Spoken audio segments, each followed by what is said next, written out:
Greetings, everyone. This is Rock and Roll Spot Convention with the Weekly Comic Roundup. We are still on this week's DC books. This is actually technically the last of this week's DC books. We got one more video coming up that's not exactly a week, not exactly from this week, but it's a few books that have managed to slip by in the last few weeks. But anyways, our last DC book for the week is the DC Valentine's Day special, Lex and the City. I gotta wonder if someone gets get killed off in the book just like that. I kill me sometimes. But anyways, as with most DC seasonal specials, we have this is an anthology one shot. We've got Lex and the City featuring Lex, a Valentine's Day gift for Poison Ivy with Harley and Ivy, Beautiful Lies with Mr. Freeze, Together Again with the Titans, the Robins in To Live and Date in Gotham, the Riddler in Riddle Me Kiss, Raven and Beast Boy in Roses Are Red, Blood Is Too. I actually really like that title, not gonna lie. And finally, Hawkman in Heartbreak Lake. So, we begin with Lex and the City, a columnist for the Daily Planet. It has scored a fluff piece with Lex Luthor. And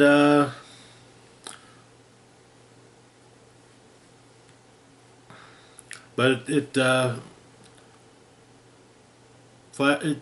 story flashes back to a few days previously. Her column is not exactly doing great. And but she's gotten this fluff piece with Lex, and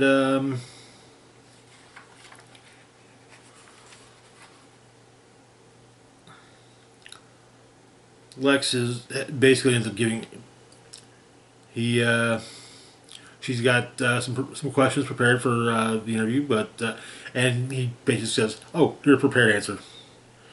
Here's some prepared answers. You can just write that with the write the piece with those." But he looked at her, maybe thinking a bit hasty, and asked her to attend a literary salon honoring author Tabitha Mellon. And it goes well, and she's rather standoffish towards him because, as she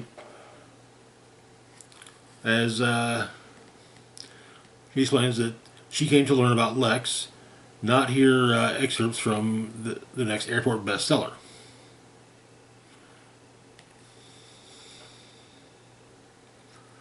But then Atomic Skull shows up. Apparently, he's a fan of the one of the writers there, and he demands to know how the next book goes. But Lex takes him out.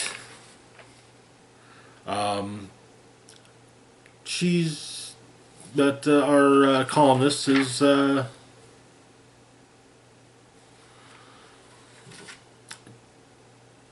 buying it. Apparently, figuring that he staged the whole thing to impress her, and he did. He admits it.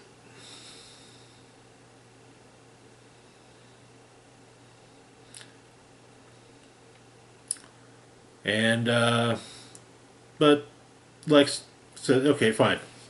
You can pick the next venue." And she has to see Lex's panic room. He takes her to his third one. Lex has multiple panic rooms.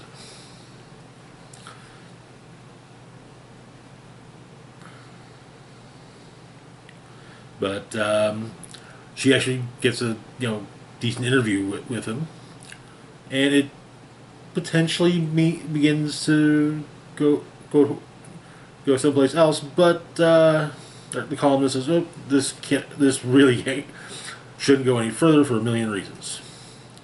Plus, she's got her story, and so she writes a story. She writes a story, and apparently, it's not entirely flattering. The headline on the planet is "Lex Luthor is a distraction." A quote from it is that the billionaire's latest bid for public favor has left many cold, but a deeper investigation shows his exploits are a ploy to bury stories of regulation, market abuse, illegal emissions, and lawsuits galore. Mercy asks if cease and desist should be prepared, but Lex says, no. And in fact, the flower sent to the columnist's cubicle, the best that Metropedal can do for $500. Aww. Carrie found Mr. Big.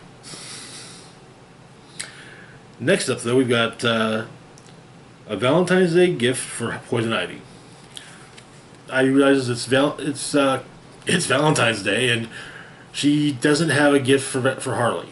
She wants to get her something good. Figuring, oh hell, steal some jewels from a bank.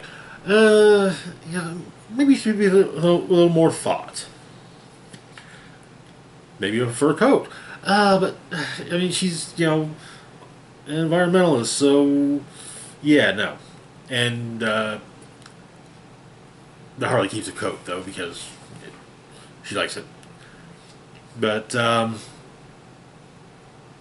she ends up stumbling upon a greenhouse attached to off of a rather large and stately manor in Gotham. She texts Ivy to meet her there, and Ivy got her what appears to be a diamond bat, and the two have a nice evening, while the owner of the house that the greenhouse is attached to watches at the insistence of his faithful butler Alfred, and Alfred suggests that maybe maybe bats should show up and show up for one reason or another, but Bruce points out that if they're in Bruce's in the Wayne Manor greenhouse, Gotham is safe, at least for tonight. Next up, we've got Beautiful Lies. One of Mr. Freeze's henchmen is helping him. Has been doing reconnaissance at a museum with her boyfriend. The boyfriend doesn't know that he's a member of. She's a member of Freeze's crew, though. She figures she likes to go to the museum. And they're going after a specific gem, and turns out though that there's a new security guard working at the museum that night. The henchman's boyfriend. Also, the security guard has Freeze knows the old security guard, and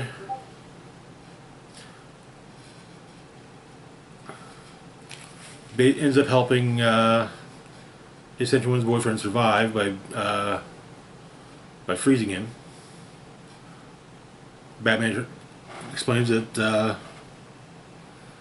cold from the ice helped keep him from cardiac arrest until paramedics arrive.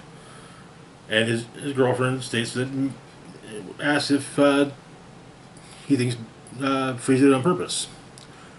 Batman says that's plausible. Freeze's morality can be unpredictable. Seems like Valentine's Day really brought out his softer side.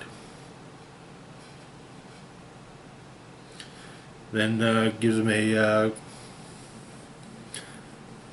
Batman gives the henchwoman a card that basically saying that she's not a career criminal. Something tells him that all she needs is a chance. Call the number when she gets out, and his contacts the Wayne Foundation may be able to help her.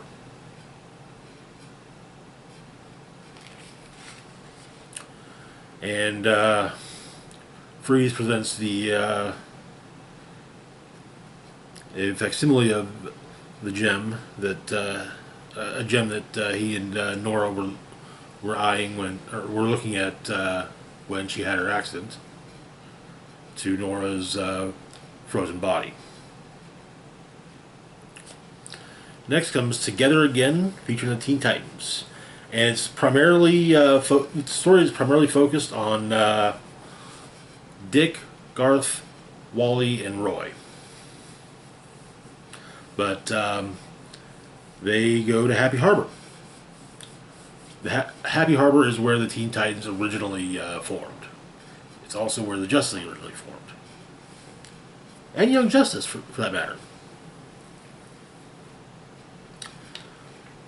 But they're just doing they do some reminiscing about how the Titans first came together. They they basically were asked to help the heroes they were the sidekicks for at the time move stuff into the JLA watchtower, or the satellite, like the OG satellite. Of course, constant complaining.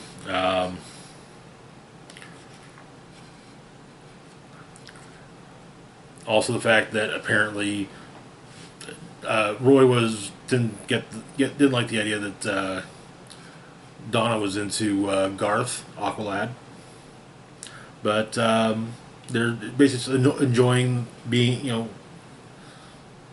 having some time together as friends in the present. That is. There was also a time when they fought a sea monster.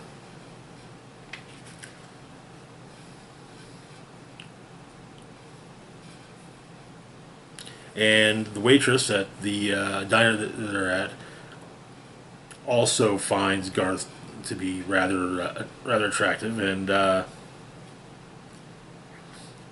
Roy really he's not happy about that. After all, he's not the center of attention.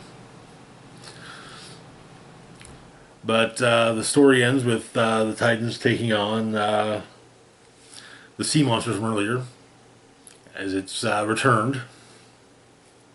There's a really good joke about the sea monster, though.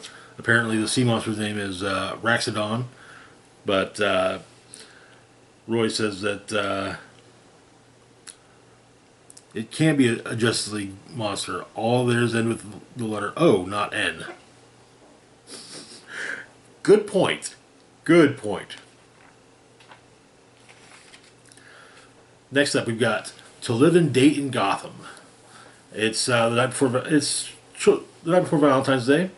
Tim Drake and Bernard are on Tim's boat discussing their plans for the next night, and Damien shows up unannounced. Gets a knife thrown at him for his efforts. He's not worried about it because the throw would not have injured him. But he's got a date with Flatline. And of all the Robins, Tim has the best luck when it comes to dating. Well, it could be argued that Dick does, but Dick is more. How exactly does it get put? Dick is too handsome, Stephanie is too female, and it's obvious that Jason only has one night stands. So, and Tim has a stable, he has a stable romantic relationship, a stable and committed relationship. So, but so Tim tells him that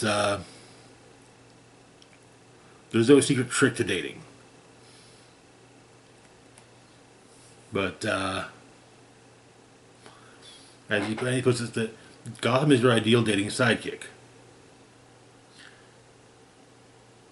As Gotham is for lovers. Yes, it also inspires fear sometimes. Gotham contains multitudes, simply put.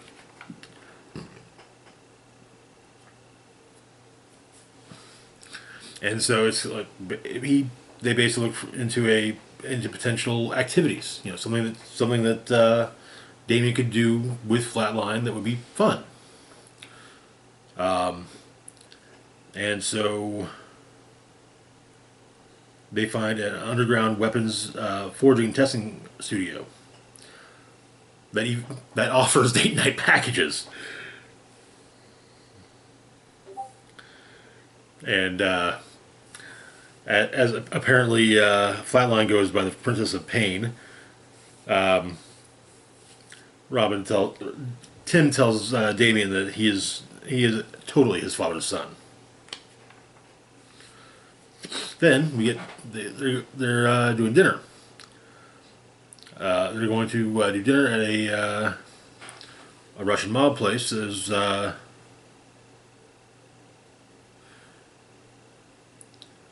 managed by the uncle of Tim's first girlfriend.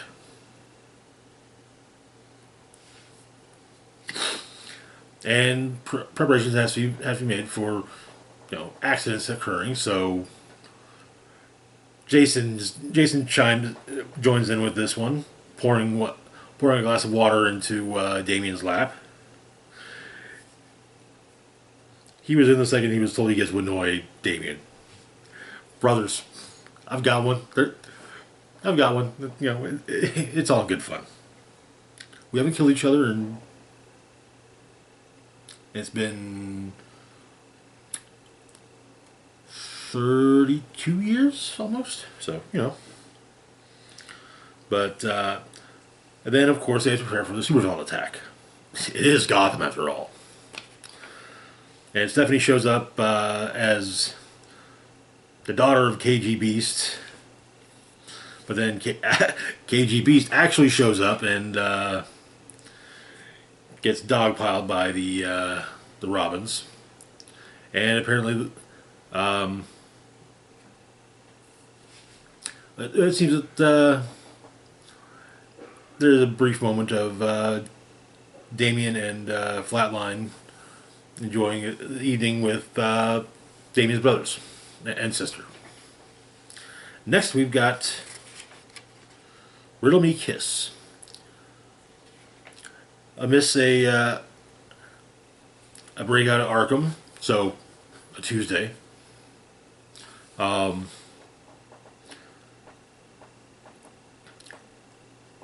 Riddler tells Mr. Freeze, Scarecrow, and Joker that he envies the fact that they actually attempt to have can attempt to have relationships.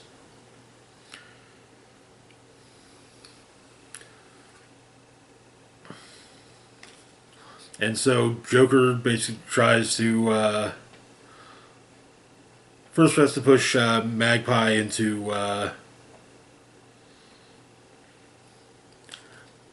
Riddler's on his side, so they're escaping together. Then he runs into Poison Ivy. He tells a riddle, and she gets it, and she's not impressed.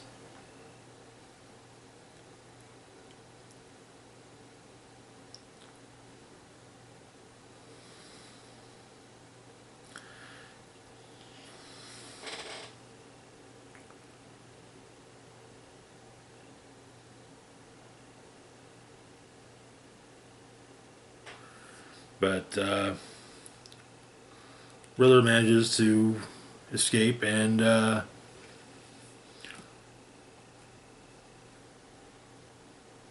realizes that Gotham City is his true love. Next, we've got Raven and Beast Boy in Roses Are Red, Blood Is Too. I'm not sure, but I think this is actually by the writer of the young adult graphic novels about centering on Raven and Beast Boy, or at least the artist thereof. But they're enjoying Valentine's Day on the San Francisco boardwalk. Then there's a punk band that plays suddenly, and apparently they have some influence of Trigon. The band is eventually the band goes away, and Brother Blood shows up, hoping to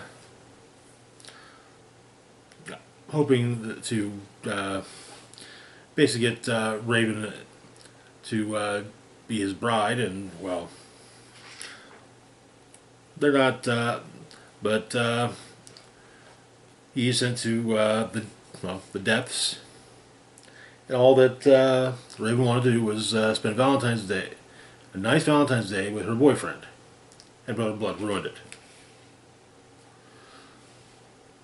But I imagine that Beast Boy being there makes it better than it. And the story ends with them sitting on the Golden Gate Bridge overlooking the city. And our final story, Heartbreak Lake, featuring Hawkman. It kind of goes over the a lot of the very, very complicated past of the Hawks.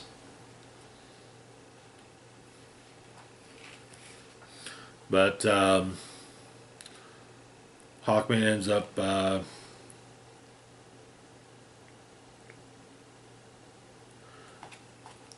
dealing with a sentry bot, which doesn't listen to his orders. But he manages to deal with the sentry bot, and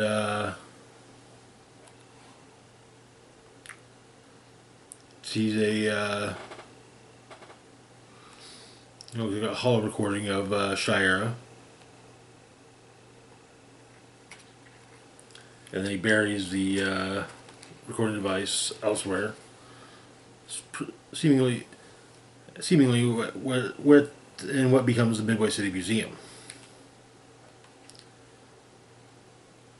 And that's where the entirety of the issue ends. There was a lot of fun. I liked some of the puns in the titles. But I mean, standard fare for DC holiday special. But anyways, that's gonna do it for now. As always, feel free to like, share, and subscribe. Links to my Facebook, Blue Sky, Instagram, Mastodon, Twitter, Patreon, and PayPal can be found in the description box down below. This is Rock and Roll Spock signing off, saying, live long and rock hard.